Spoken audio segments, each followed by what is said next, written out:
G'day YouTube, Warbles on a lot here with part 3 of the Murray Darling Basin catastrophe. And so we could have gone backwards by minus 140 gigalitres. So not only are we no better off, we may actually be worse off with these infrastructure subsidies and grants. What do you think is the most likely scenario for the amount of water we've recovered as a result of all this money we've spent? Look, let me be optimistic. So I'm going to, like in the context of the reflow reductions, and I'm going to go for zero net impacts. That's a very bad story and a very bad outcome in itself. Many kilometres away, at the end of the basin system in South Australia, fisherwoman Tracy Hill is also sceptical about how much water the Basin Authority says it's recovered for the environment. Funnily enough, Tracy has come to the same conclusion as Quentin and John, only she puts it more simply. I was told once that modelling is only as good as the data you put in, and there's a phrase in our fishing industry called bullshit in, bullshit out. If you get the initial data wrong, and then you base your modelling on that data, then what comes out can be magnitudes of error wrong. You've raised kids here. Are your kids in the fishing industry? No, they didn't want to be involved in it. They've come back and worked for us from time to time when they needed to, but no, they're not interested in being involved at all because they don't see a future in it.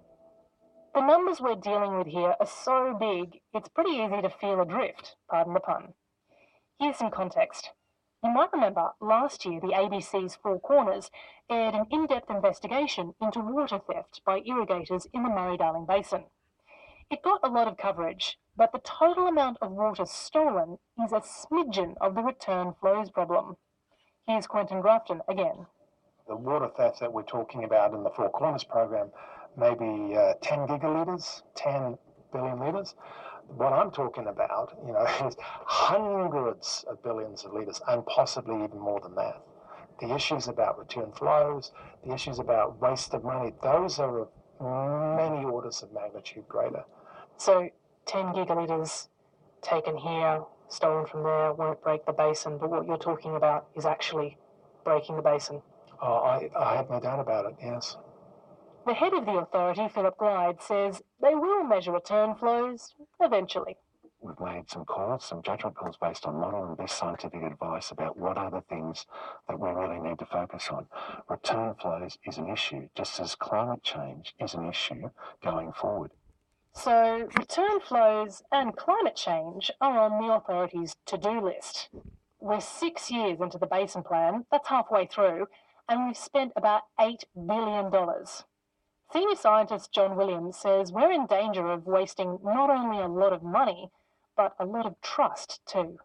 Well, I think it's a tragedy for the Australian taxpayer who genuinely supported, I believe, through the unanimous support in the House, to put the Murray River system back into better health and was prepared to put very large amounts of money. I think it's dreadfully disappointing when public policy to do that has been slowly eroded to not deliver what the public invested in. We haven't spent it all yet. There's still some $5 billion left for the Basin Plan over 6 years. So what can we do? Remember that Murray-Darling Basin Declaration signed by a bunch of eminent scientists? They called for a halt to the whole Basin Plan so that it can be put back on track. Professor Williams was amongst the signatories. I think the plan is a great idea. It's one of an innovative part of Australian culture. We just need to stop, audit it, get it right, and make it work. Otherwise, it will fail if we keep going the way we are. All good. It's the end of the day. David Patton packs up the thermos and the teacups, and we start driving towards the North Lagoon. He's watched the damage being done here to the Coorong at the very end of the basin. But David Patton says it's people like me who expect to live through the next drought and the next who will ultimately have to deal with the consequences of pumping the Murray-Darling Basin dry. we're ignoring it because for us humans in Australia, it's all about us first, environmental assets later. Future generations don't get a mention about what they might like. It's just for the now that we take out this water. And I think we just fail to appreciate the long-term consequences of what we're doing. David Patten has also signed the declaration to hit pause on the Basin Plan and work out what we've spent and what we've gained in return. The Murray Darling Basin Plan is an instrument, but it started going off the rails probably when we failed to put in climate change. It started to go off the rails when we started to look at alternatives to putting water back, expensive alternatives which may not put water back. But instead of pausing, the machinations going on under the Basin Plan are about to accelerate.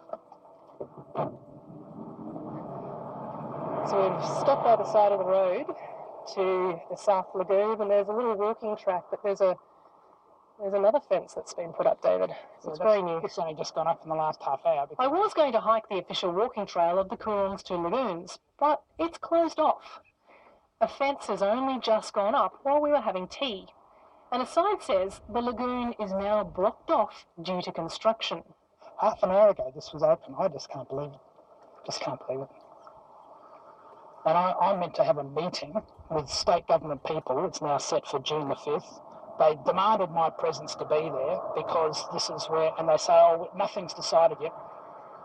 This is the first sign of construction on one of the projects at the centre of a big political fight.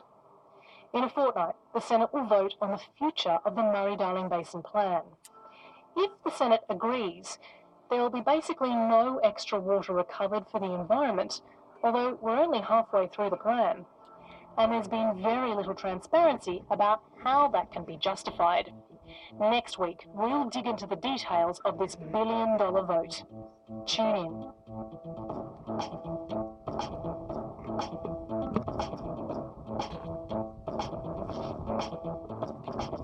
Background Briefing's sound producer is Lila Shunar. Our sound engineer this week is Andrei Shabanov. Production by Brendan King and series producer Jess O'Callaghan. Our executive producer is Alice Brennan. Yeah, well, and the reason I've treated you to a picture of Barnaby Joyce sitting beside the Murray Darling Basin Plan impact to the guide is because he's been presiding over the sabotage of the Murray Darling Basin Plan. That's what he's done. When Tony Abbott was Prime Minister, when Malcolm Turnbull was Prime Minister, Barnaby Joyce was pretty much federal minister in charge of undermining the idea of putting water back into the river because he had friends who were irrigation farmers who could make money out of it.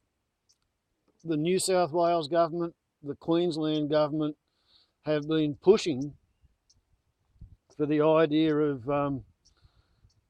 siphoning off more water in the upper reaches of the Darling to benefit Barnaby Joyce's mates in southern Queensland, to benefit Barnaby Joyce's mates in the irrigation basin.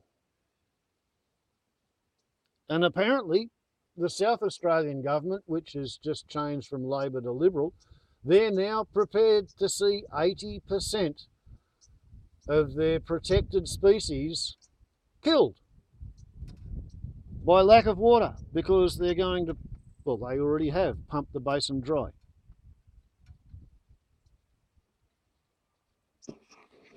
So, yeah,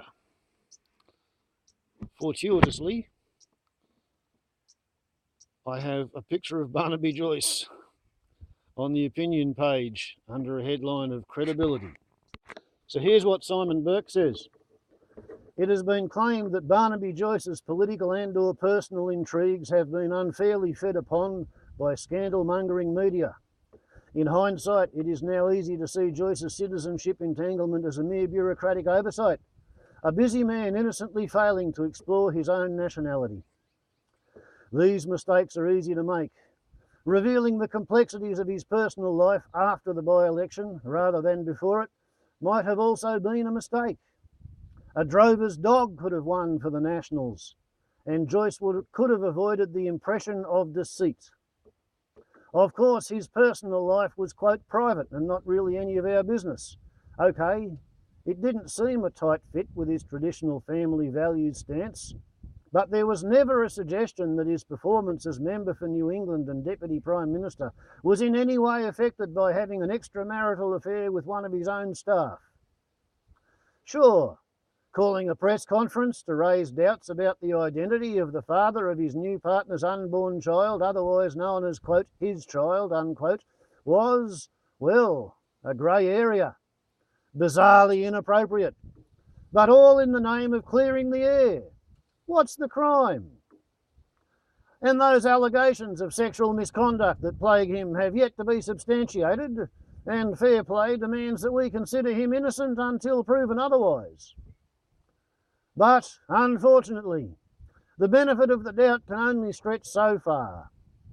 His recent confession that he was, quote, wrong, unquote, in resisting calls, even from deep within his party, for a royal commission into the banking sector because he was, quote, naive and under the false impression that banks were, quote, good corporate citizens, unquote, just simply beggars belief.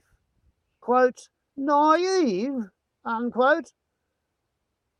Until recently, he was the Deputy Prime Minister of Australia. Not sure naivety is what we're looking for there. Joyce has positioned himself as champion of the people of, quote, weatherboard and iron, unquote.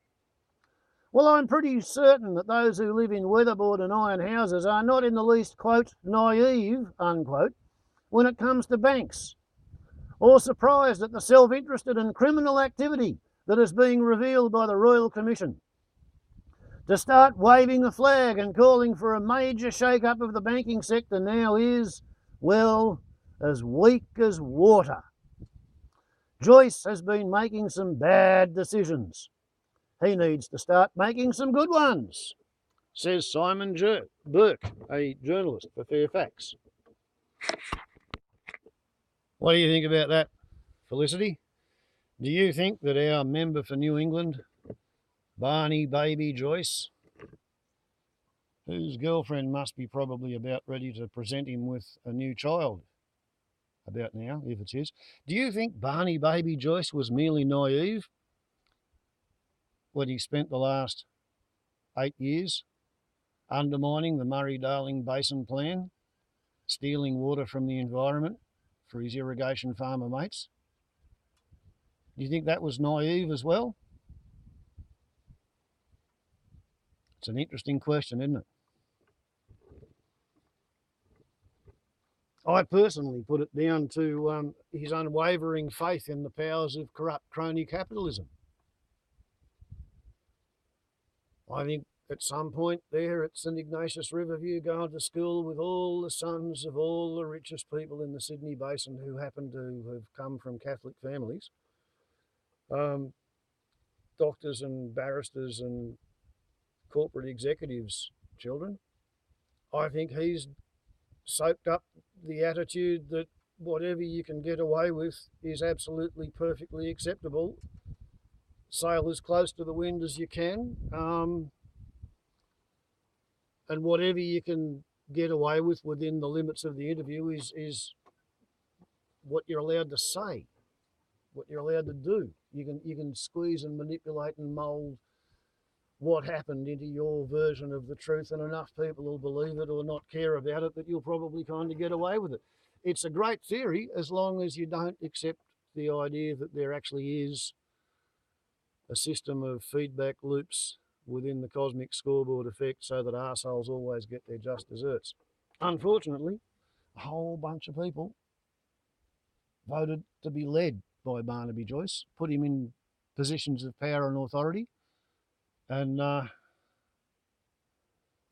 yeah, he's made a particular mess of a whole lot of very important things, and the Murray Darling Basin is one of them, and resisting the idea of having a royal commission into the banks because, that'll be bad for business, if people know that everything's run by a bunch of fraudsters and crooks, that they won't want to invest in Australia, and we can't have that, can we? Dear, oh dear, oh dear, oh dear, oh dear. It's a funny cuckoo, not funny ha-ha world that we live in. So, yeah, have a good scratch there, Felicity. Warbles on a lot to YouTube. That's background briefing for this week. I guess I'll have to do next week's version, episodes as well. Ciao.